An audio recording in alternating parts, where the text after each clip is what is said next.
যে আমার টয়লেট ধরছে, বাথরুম ধরছে না।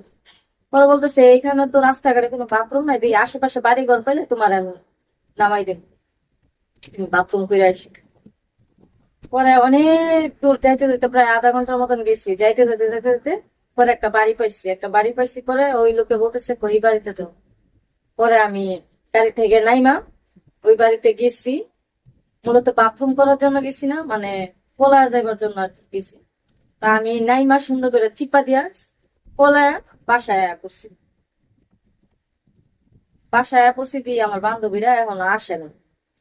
আমি বাসায় আয়া পড়ছি, বাসায় আয়া পড়ছি পরে আমি তো বসে লইছি, পরে আমার বান্ধবীরা সারাদিন গেল, পরে রাত্রেবেলা বাসায় আসলো।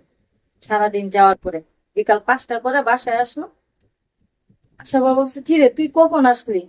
পরে আমি বললাম যে আমি তো চলে আসছি কিছুক্ষণ পরেই, কারণ আমার তো মনে কর বিয়া শাদী হয়েছে না, কি তে কি হয় আবার কি কইরা ফেলা।